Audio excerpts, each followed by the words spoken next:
And welcome back. My name is Sensei-pong with Psy High, episode 21.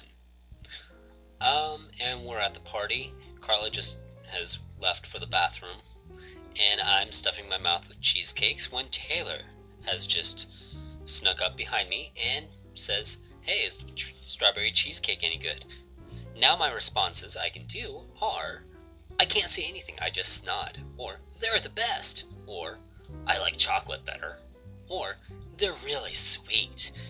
I'll give her a flirty little grin too, and be a little creeper pong." Well, to be honest, I don't get myself too connected with, games and in-game characters or anything. Sometimes stories pull me in, and I feel a little bit bad in dragging Carla to a place she doesn't feel very comfortable with. So, number 4 is a little out of the question.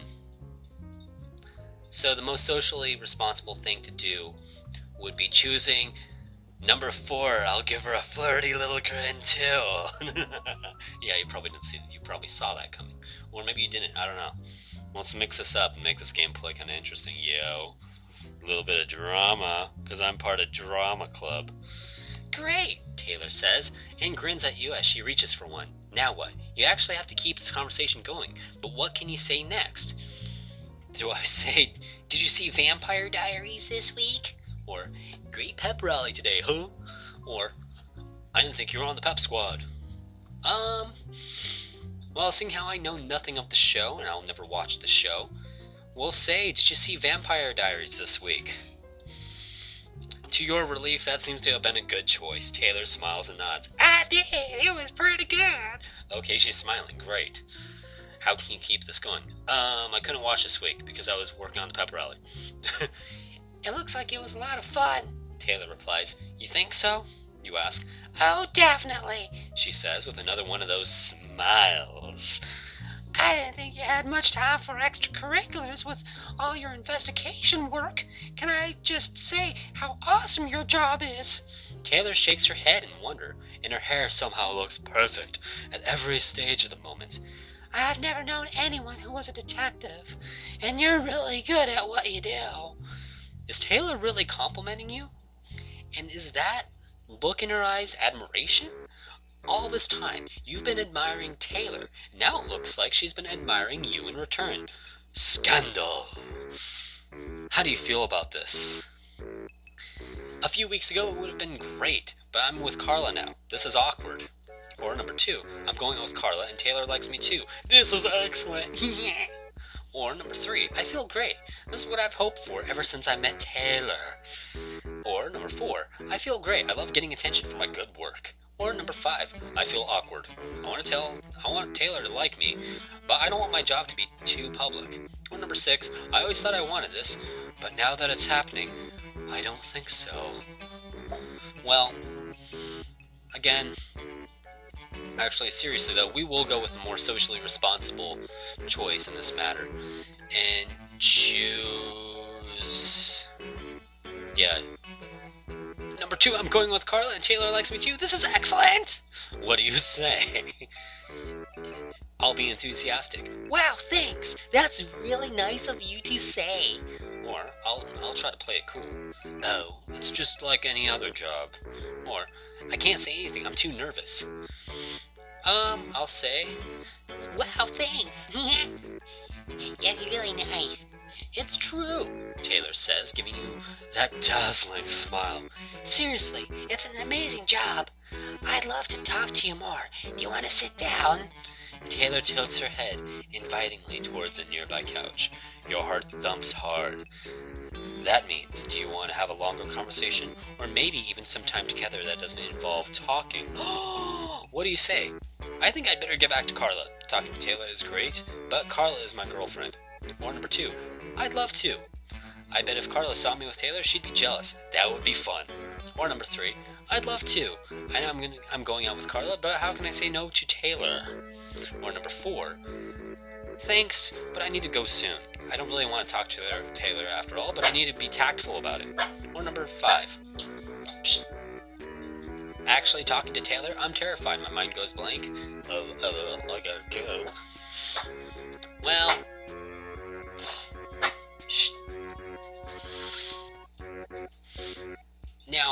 some people would want me to choose something that would be kind of interesting, add a little bit of drama and spice to this. So, but at the same time, I kind of want to succeed in this gameplay and actually beat the game with a good ending. So I don't want to be mixing it up too much. That's my issue here. I want a good ending this time, because last time I played it, I got kind of a mediocre ending. It wasn't like good. It wasn't bad, but it wasn't good. La la la la la la la la. I'll be tactful. Taylor's smile slips a little. Taylor's beautiful smile, which you can appreciate is beautiful, but just doesn't do as much for you as you thought. Really? She asks. Ah, that's too bad. I've been hoping to talk to you. Yeah, you confirm. Sorry. Okay, Taylor says. She shrugs and turns away, and so do you. Instead, you head back to find Carla. I was hoping they'd have a pool table, Carla says with a grin. Look at it. That thing is sick. As you turn to look at the pool table, you catch a glimpse of someone out on the beach. Someone tall and pale, moving purposefully. Miss Clay. This is what you've been watching for. If you follow Miss Clay, you can figure out what she's doing. But if you're seen leaving the party this early, your reputation will take a big hit. Not to mention having to make awkward explanations to Carla. What are you going to do? I'm going to leave. Finding out what Miss Carla is doing is much more important than a party. Much more important than Carla, even. Or I'm going to stay. I don't want to leave Carla or the party. Or I can do both. I'll keep talking to Carla, but follow Miss Clay with my clairvoyance. It'll be hard, but I want to try. La la la la la la la.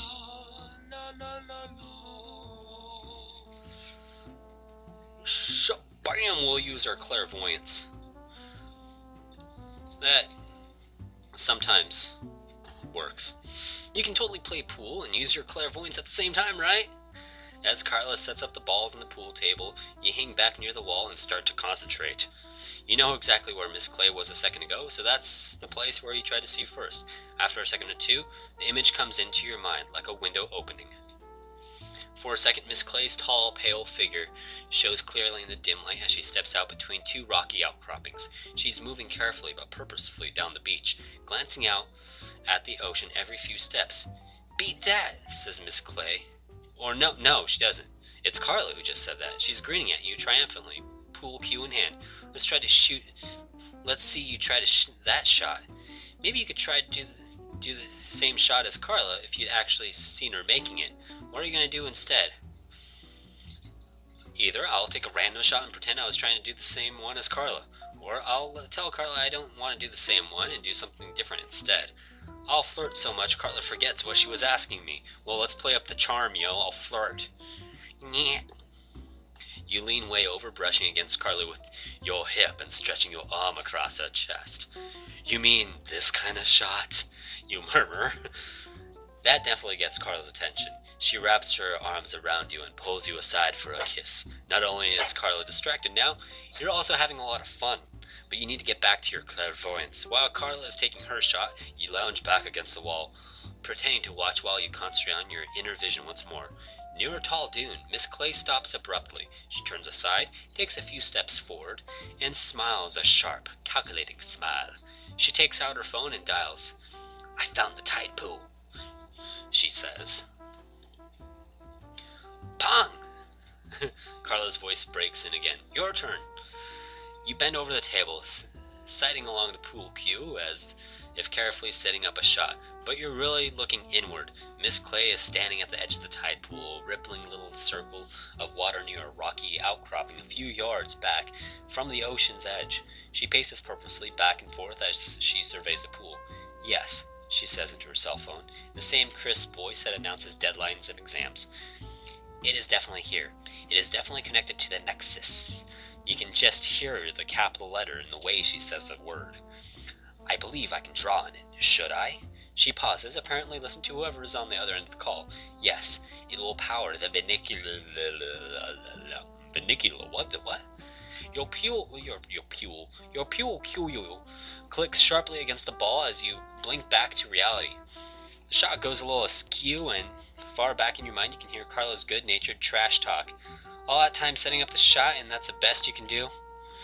Maybe you haven't beaten Carlo at pool this time, but you've gotten the information you wanted. Yay! Success!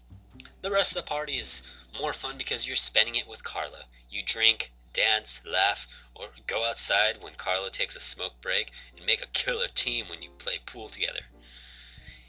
Then you catch a glimpse on the clock on the wall. It's almost midnight. That's your curfew. If you don't get home soon, your parents are going to be really unhappy. What are you going to do?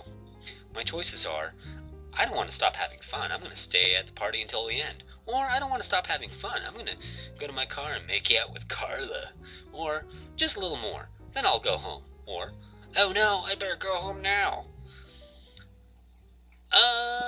Well, observing my choices, I believe this is a good moment to take a break and like and subscribe to see what I choose here next on Psy High with Sensei-pong.